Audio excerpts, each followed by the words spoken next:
Published in 2009, Cutting for Stone by Abraham Verghese tells a compelling tale intertwined with the author's own experiences as an Indian-American doctor born in Ethiopia.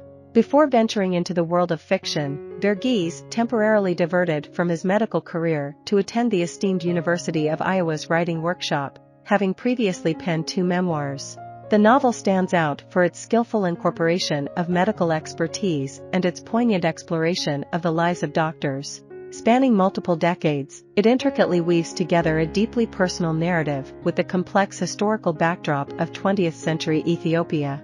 Cutting for Stone garnered widespread acclaim from critics, finding a place on the New York Times bestseller list for 2 consecutive years. Notably, the book found recognition on former President Barack Obama's summer reading list in 2011.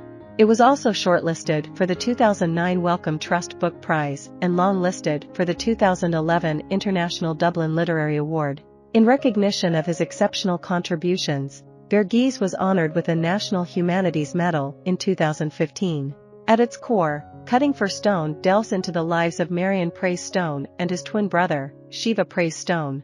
However, the novel's origins trace back to their parents, Sister Mary Joseph Praise, a Carmelite nun, and Thomas Stone, who cross paths on a ship journeying from India to Yemen.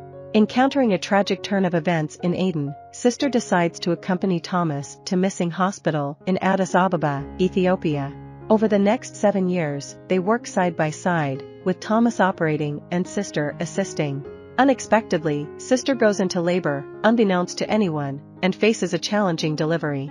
Believing the babies to be stillborn, Thomas attempts to save Sister's life through a desperate surgical intervention. Fortunately, Hema, an obstetrician, arrives just in time, performing a life-saving cesarean section and rescuing the twin boys. Despite being conjoined at birth, the twins undergo a successful separation. Thomas vanishes, and Hema, along with another doctor named Ghosh, takes the twins under their care, eventually adopting them and giving them the names Marion and Shiva.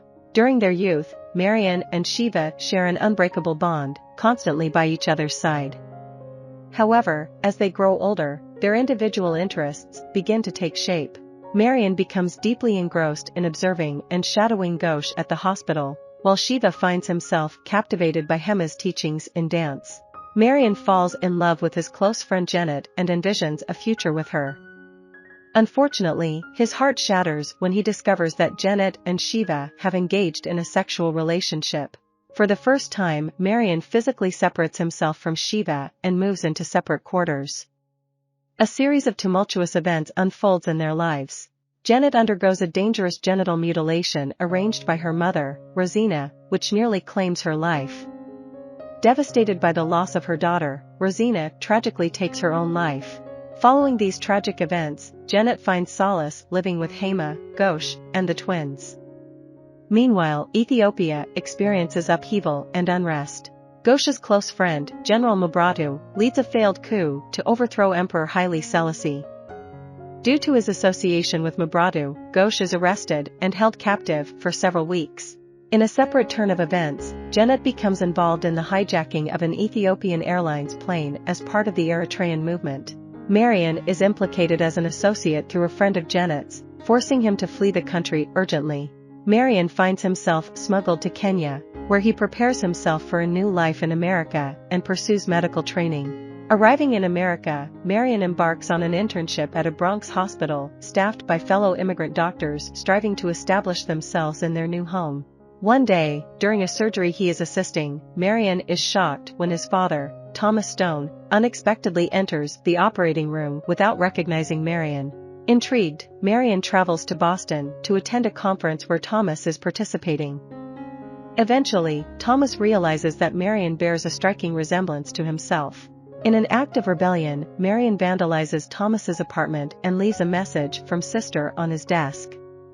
After a few weeks, Marion and Thomas cautiously reconnect. Hearing Thomas's story, Marion begins to feel a sense of compassion and ultimately finds the strength to forgive him, allowing for healing and reconciliation in their relationship. Marion, settling into his role as a trauma surgeon and establishing a life in New York, unexpectedly reconnects with a woman from his past who now resides in Boston.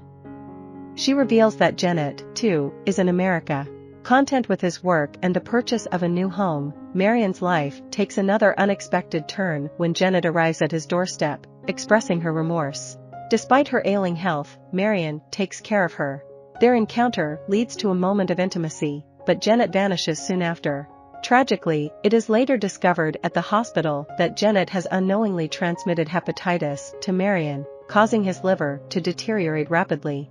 In a desperate move, Thomas reaches out to Hema for help. Both Hema and Shiva rush to New York, offering a glimmer of hope. Shiva selflessly volunteers to donate a portion of his liver to save Marion's life.